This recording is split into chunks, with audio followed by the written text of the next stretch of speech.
Salut, te voici actuellement sur la chaîne YouTube Snapstar. Sur cette chaîne, tu retrouveras tous les plus gros clashs de Snapchat et tous les plus gros buzz du moment. Surtout, n'hésite pas à t'abonner tout en activant la cloche des notifications pour ne rien rater du contenu exclusif de cette chaîne. Et oui, sur cette chaîne, tu retrouveras du contenu qui n'est disponible nulle part ailleurs. Sur ce, je te laisse avec la vidéo. Bon visionnage.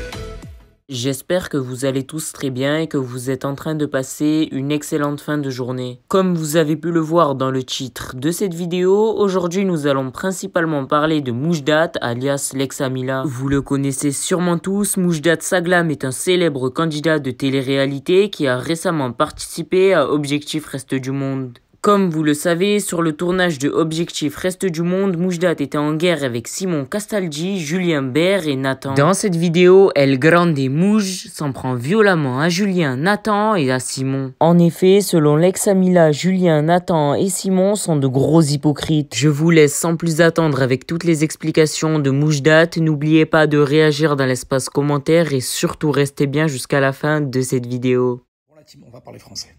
On va parler français parce qu'il y en a, ils parlent tibétain, sous-titré russe. Et on va parler clairement.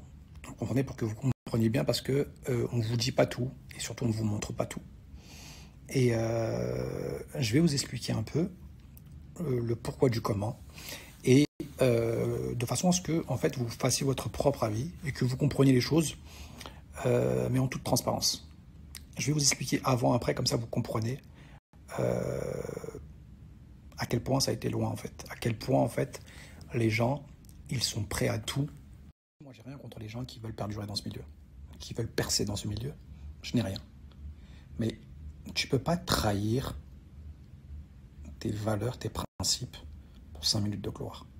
Tu peux pas, entre guillemets, faire le lèche-bot auprès des gens pour garder ta place. À un moment donné, il faut être digne.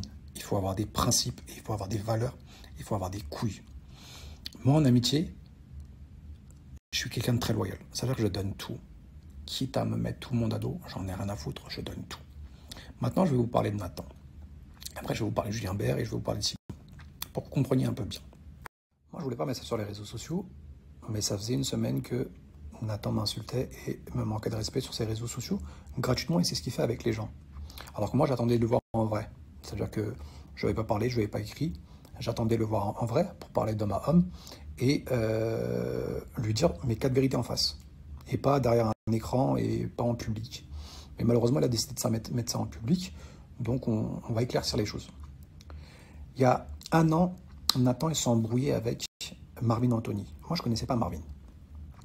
Il y a un an, avant le cross, avant les princes. Ça veut dire que Nathan n'avait pas fait les princes, moi non plus, je n'avais pas fait les princes. On s'était connus dans les apprentis aventuriers, mais qui n'avaient pas été diffusés. Et il insultait Marvin Anthony, que je ne connaissais pas, de tous les noms sur les réseaux sociaux. Et moi, je vais vous dire une chose, quand 2 Renois sur les réseaux sociaux s'insultent, moi, ça me pique, ça me fait mal. Moi, j'ai grandi quasiment qu'avec des Renois. Et j'avais des amis à moi qui étaient très très bons et qui avaient toutes les capacités du monde pour percer dans le milieu du cinéma et dans le milieu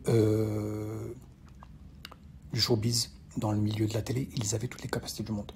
Mais d'une façon ou d'une autre, on leur mettait des barrières.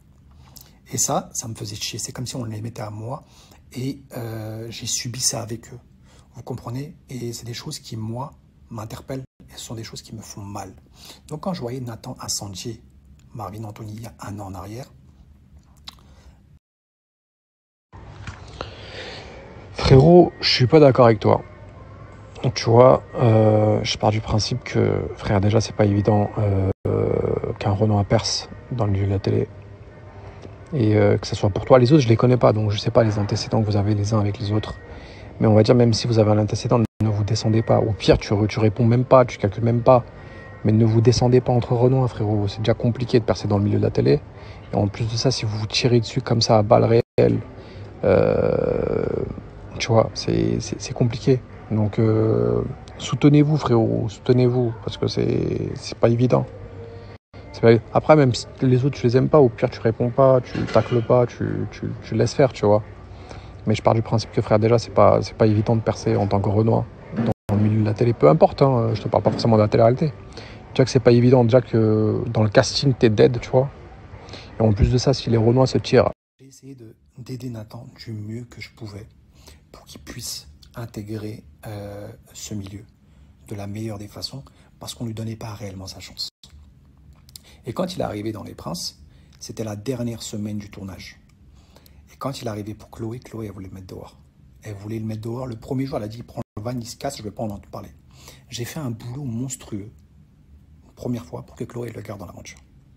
Chloé, elle l'a gardé dans l'aventure. Ensuite, il y a eu l'ex à Chloé qui est arrivé. Chloé, elle a voulu le mettre dehors.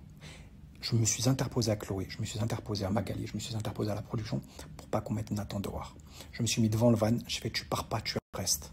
Je lui ai fait un boulot monstrueux à Nathan pour qu'il reste dans cette aventure, pour qu'il existe par lui-même, pour qu'il puisse percer et pour qu'il puisse arriver là où il est aujourd'hui. J'ai fait un boulot monstrueux. Je me suis pris les foudres de certaines personnes, mais c'était mon ami. Je voulais qu'il perce, je voulais qu'il arrive là où il est aujourd'hui. Coup de cœur, t'as Mujdat qui vient confirmer que voilà, c'est mon gars, on s'est consolidé, voilà, etc. Passer mes Muj, très très bon avocat, très très gros avocat. Faut le mettre en avance. Toujours là. Merci Maître Muj. Merci Grande. Maître Grande. Pour moi, ce que je veux pour moi, je le veux aussi pour mon ami. Ce que j'aimerais qu'on fasse pour moi, je le fais aussi pour les autres. Vous comprenez? Et c'est pourquoi en fait, j'avais aucun intérêt avec Nathan. Aucun. Mais c'était mon ami, c'était mon pote. Et quand j'aime les gens, je les aime pour de vrai. Je les aime pas par intérêt. Je les aime pour de vrai. Et du coup, quand tu vous racontes son baratin de ouais, genre, entre guillemets, il était froid après moi, après le tournage et tout, c'est faux. C'est faux. C'est juste que moi, je suis pas un mec qui sort en soirée.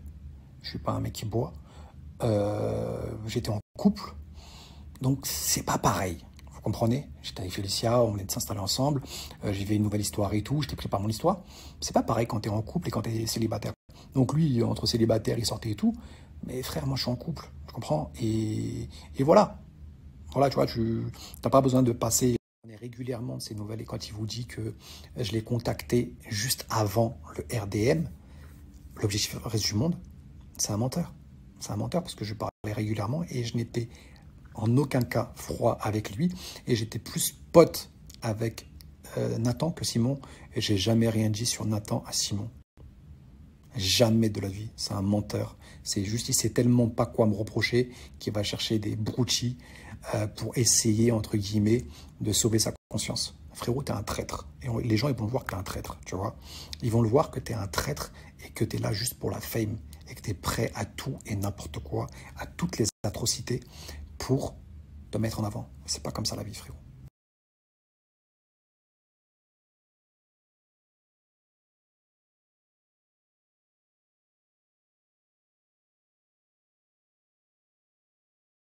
Nathan et moi, on fait le voyage de la France au Maroc ensemble. On passe notre confinement, lui et moi, ensemble, avant le tournage. C'était par binôme, mais moi j'étais avec Nathan, donc je passais tout mon temps avec Nathan. Donc il n'y avait aucun, on n'était pas en froid du tout, au contraire, on était comme deux frères. Comme deux frères, je le considérais comme mon frère. Et j'étais prêt à aller à la bataille et j'étais prêt justement à tout pour lui. Pour moi, je te l'ai déjà dit, c'est l'omerta, frérot. C'est soit tout, soit rien. Moi, t'as aucun intérêt avec moi. Moi, tu ne me rapportes rien dans ma vie, frère. Tu ne m'apportes rien si ce n'est ton amitié. La vraie dignité, frérot, c'est rester attaché à ses valeurs et ses principes, quitte à se mettre tout le monde à dos. Parce que le comportement de mouton, frérot, décrédibilise l'estime de soi. Et ça, tu dois te le mettre dans la tête, frérot. Un homme n'a pas besoin de suivre, frérot. Moi, je peux avoir tout le monde contre moi, j'en ai rien à foutre, frère. J'en ai rien à foutre. Je peps personne. Tu comprends? Quitte à me faire insulter sur les réseaux sociaux, quitte à mettre tout le monde sur moi, il n'y a aucun problème, frère. Moi, quand je me regarde dans la glace, je suis fier de moi. Quand je me regarde dans la glace, je me reconnais, tu vois. Je ne suis pas un vendu. Tu comprends? Et que ce soit toi ou le petit Simon, je vous ai protégé dans Les Princes. Je vous ai protégé parce que je vous ai considéré comme mes frères. Je vous ai considéré comme les membres de ma famille. Tu comprends? Tu vas dire quoi? Que moi, je t'ai dit à toi et à Simon qu'on allait faire les nouveaux contre les anciens. Frérot, 3 semaines avant le tournage, Julien Bert m'a contacté. Il a même créé un groupe départ Reste du Monde où il y avait moi, lui et un ami qu'on a en commun. Où Julien Bert, il a incendié totalement Nicolas Lozina. Où il incendiait totalement Ilan, où il incendiait totalement mon ex. Et Julien Bert, moi, toi et Simon, on devait juste se serrer les coudes. Ça te rappelle ça? On devait se serrer les coudes. Hein? Parce que Simon et Julien Bert, ils étaient confinés ensemble. Donc, nous quatre, on devait juste se serrer les coudes parce que Julien Bert, il détestait Nicolas, il détestait Ilan et il détestait mon ex. On s'est dit quoi tous les quatre? On s'est dit on va se serrer les coudes. Il n'y a pas eu histoire de faire les anciens contre les nouveaux. On a dit qu'on allait se serrer les coudes. Julien Bert qui m'a fait un boulot monstrueux avant le tournage. Pour dire que Nico c'est la plus grosse des merdes et pour dire qu'en fait Ilan c'est le plus gros des FDP et qu'il faut jamais leur faire confiance et que nous on va être soudés. Il me disait Mujdat, le premier jour il faut pas que je frappe Ilan parce que si je le frappe je vais me faire virer, donc s'il te plaît fais en sorte que genre tu nous sépares. Frérot, j'ai même pas eu besoin, on vous a fait la bise au bout de 5 minutes. 5 minutes vous avez fait la bise. Ensuite tu t'es rabiboché avec Nicolas Lozina. Il n'y a aucun problème frérot. Il n'y a aucun problème. Mais de l'autre côté, il ne vient pas faire l'hypocrite avec moi. Merci à toi d'avoir visionné cette vidéo. Et surtout, n'hésite pas à liker la vidéo et à nous donner ton avis dans l'espace commentaire. Sur ce, on se retrouve dans une prochaine vidéo. Peace.